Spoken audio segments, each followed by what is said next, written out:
Some dude just dragged into us here. We've been anchored exactly in that spot. And then boom. A shuddering boom right behind us. And was threatening to hit us again at any given time. Can you steer? And he's like, no, I have no rudders.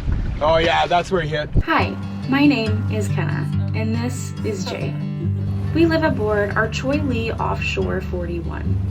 Her name is Sitka. I'm new to sailing, but I'm learning and loving it more and more each day. Jay, on the other hand, was born a salty sailor. As he takes me under his wing to get ready to sail around the world, join us on our adventure of falling in love with the beauty of life and the wonders of each other. Welcome to the story of us, and welcome to Sailing Sitka. Imagine you are peacefully afloat on your sailboat at anchor, enjoying a nice meal down below, and then boom, you're jarred forward and you realize you've just been hit. At this point, the collision had just happened.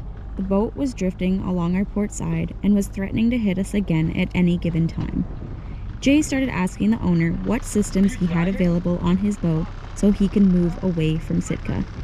Dude, how much chain do you have out? 100 feet. Sorry? 100 feet, 120. Yeah, you have way too much scope, man. Like, we're in 13 feet of water. This is when we found out that he had no functioning engine on his catamaran, as well as no functioning rudder, making a bad situation worse.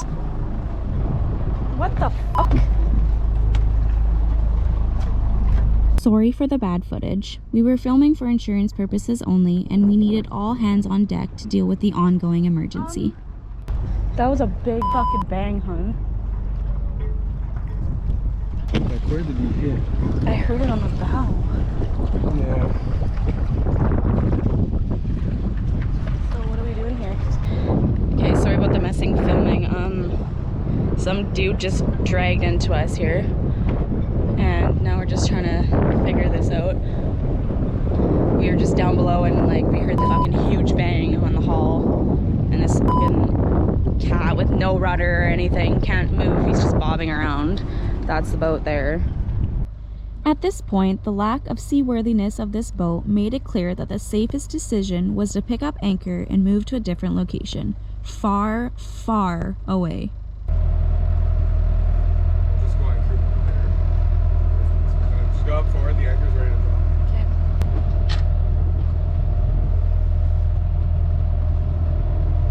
On? Yeah. Yeah, there's 10 feet of water.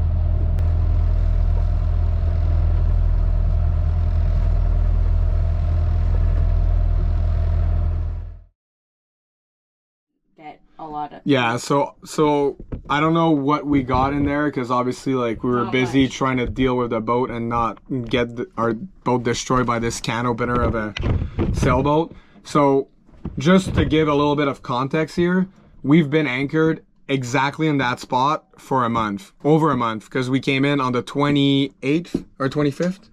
28th of... 28th of November. And we're now January 1st, 2023. So we've been in that spot for over a month. We left for 6 days to go sailing to Isla Partida and came back in the exact same spot. And we're wondering why nobody was taking that spot. Probably because that guy swings around a lot. And we've seen that he swings weird. And we found out today why. So we're down below watching a movie. We're hungover from like partying last night. And I had just finished like fueling, getting water and all that stuff. And then we finally like enjoying a movie and eating a bit of food. And then we hear like a shuddering boom right behind us, like on the bow. So like right in the V-berth there, like a large freaking bang. And then Kenna jumps out right away. And then I'm right behind her and she's like, that boat hit us. And I'm like, what the fuck? So I come outside and this aluminum catamaran is like on us at the bow. And he's already on the bow of his boat. So my point, like my thing is like, why the hell did you not raise the alarm? Like if you see that your boat's drifting towards another boat, use a whistle, use an air horn, yell, do whatever. But at least if you would have let us know and we could have went outside, grabbed a fender and prevented like more damage. Luckily Sitka's strong as hell and so far we don't see any damage. I'm going to go in the dinghy and check. Like this just happened. And then I'm I'm like, can you turn your engine on so you can motor towards your anchor? And he's like, oh no, I can't motor.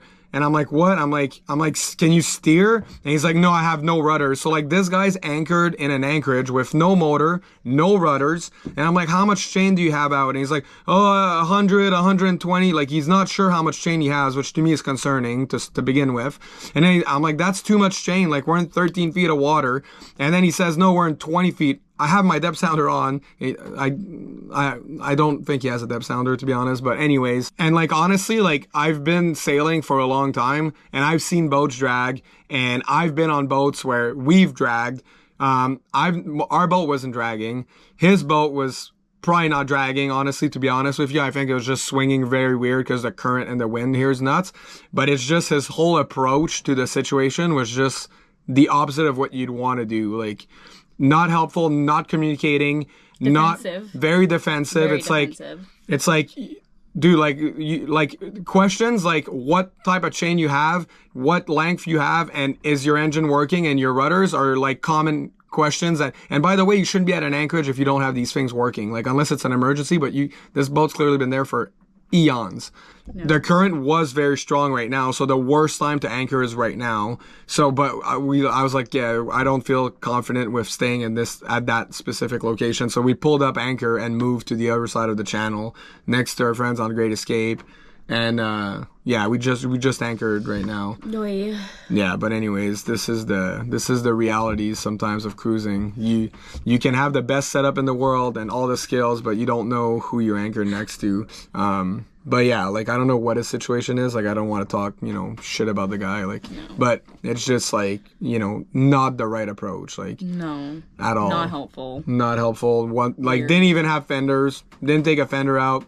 We're like just honestly, I was the first one out, and I looked at the bow, and he was just sitting there. He was standing there doing nothing, looking at me, and just like holding our boat. And I was like, dude, why are you not yelling? Like, why are you not raising the alarm? Why are you not saying like, hey, is there somebody on board? Like why are you not whistling when you're seeing your boat's clearly gonna hit another boat? See, like anybody that understands boats and boat dynamics would know why he's moving all erratically. Imagine you have two hulls in the water and not a single rudder in. So like he's moving all over the place, and because he's a catamaran and he doesn't have that much, he's a very shallow draft, barely no keels and no rudders, meaning he moves around more with the wind when the current's strong than all the other boats around. So he's a giant fucking, it's like having a chain with a big ball that's swinging around hitting other boats. So and we were far from him, like far.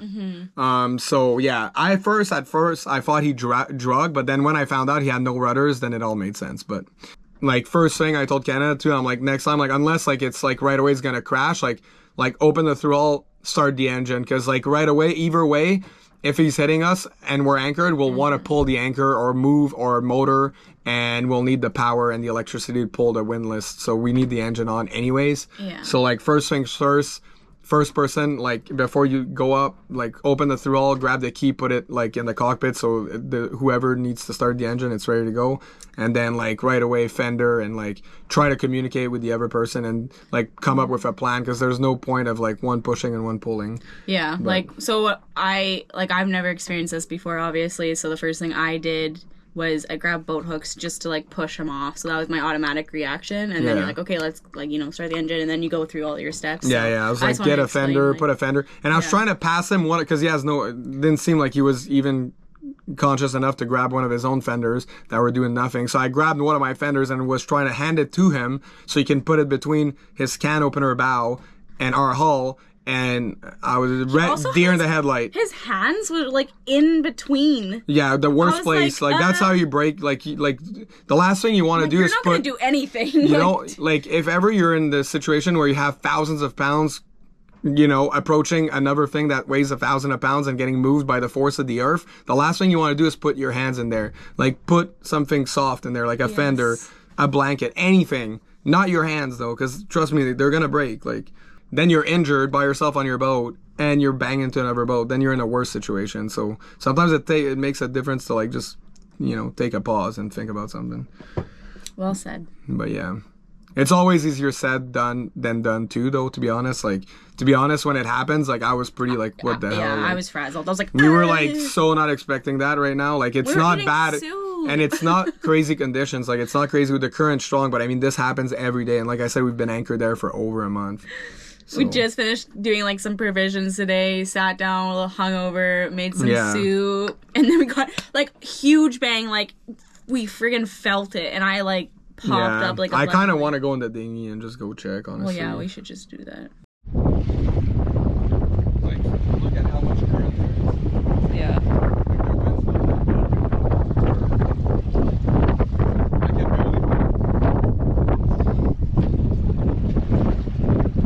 This is how much current. Do you want me to hold on to the line in case? Are you sure? Because it's kind of... Just don't let go.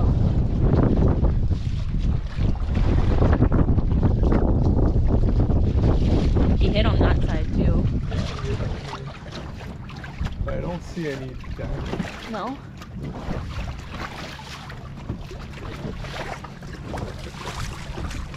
Yeah, I think he probably hit like the tow rail, or like, oh yeah, that's where he hit. Oh, you see it? Yeah, I see the 2 marks of his bow. So it's on the wood. So you see those 2 marks here? That and that mark, that's his bow roller that hit. And that's, thank God it didn't hit the hull. That would have probably cracked. You see it? Yeah. So yeah, but you see like the current's so mental right now. Look, our bridle is like on here and the chain's like behind us in the loop. So the wind's not crazy, but as you can see, boats are moving erratically. Like not one boat's facing the same direction. And the catamaran in question is that aluminum one dead ahead, which you'll probably see in other videos because we've been there for a while. But yeah, at least it no damage. I'll pass you back to my love. Yeah, I saw That's it. exactly where he hits the wood. Fucking Sitka strong. Yeah. Just did little dents in the wood. Which is insane because it like seriously was the loudest bang. Like I just knew that we got hit. I honestly did. Like I had a mouthful of cream of potato soup and I was up and ready for action. Anyway, that was a good learning lesson. Could have been way worse. Yeah, and obviously Nope, I have enough. like we have liability insurance. We don't have any insurance for us, but we have liability insurance. But I doubt he has liability insurance. Like, it's like you don't know. Like all it does, like you could have hit the bow roller and the head stay, and then like really strong, and then you lose your rig. Like you're done. Like that's it. Like game over. True, good point. Like it could have been really bad. Anyway, you guys, I hope that explanation was okay. I know the filming wasn't great. But yeah, just kind of wanted to share that experience with everyone. Alright, well the one good thing is we get a new vantage point for sunset. And it's rare that there's clouds here, but it looks like pink and purpley up there, which is kind of nice. And as you can tell, if you look up top, the wind is coming from over there, yet we're pointing this way. This is, and you see like most boats are pointing that way. They're turning, they're pointing the opposite way. This is the thing when the current overpowers the wind. People, ow, hit my toe. All right, so our last day before passage here, and this is what it looks like, kind of just getting things organized. So we're doing our bedding over there. So laundry here, getting rid of some extra garbage, going to go do groceries and more provisioning today. And Jay is ordering a prop. Yeah, so I just ordered a propeller from General Propeller in Florida here, and Holly was nice enough and her husband to let us use their address in Puerto Vallarta. So if you're watching this, Holly, shout out to you, thank you. So we can ship the prop there. They're in Puerto Vallarta, like I said. And then, so if you want to know what it costs to get a prop on a sailboat, so our tiny 2-blade, nothing fancy, just like our classic prop, it's 17-inch bronze right-hand prop. The bore size is 1.25 or 1 1/4, and it came to $778 US, and we're Canadian, so that's like about $1,000, and then we'll have to pay duties on top of that. So yeah. It's kind of nerve-wracking as I couldn't call the company because it's Christmas time. We're January 2nd and they're only open tomorrow, and we're sailing, and we want this shipped as soon as possible because like it's kind of risky, honestly, like using the prop we have right now. Like it could fail at any time. So yeah. Yeah. And now we gotta, like Kenna said, drop laundry, go do groceries, download Weather. We're gonna go on our friend's boat, Great Escape, and maybe Kenna's gonna do a bit of editing. I don't know. We'll see. But yeah, that's the other side of sailing. It's true. It's true. Yeah. All right. So, and by the way, to order this prop, it took me like 45 minutes just online, and then like at least 2 weeks of research and making sure like I crossed my T's and dotted my I's on everything. Because these things are made to spec, so it's not like props just don't sit on a shelf already pre-made. Like they have to bore them out to the size of your shaft. They have to adjust the pitch to whatever pitch your boat is. So yeah, it's a bit of a pain in the ass. Luckily, props is not something you order often. Thank God. Next on Sailing Sitka. So we just lifted the anchor. I keep wondering. Our last obstacle before we can just go that way to Mazatlan.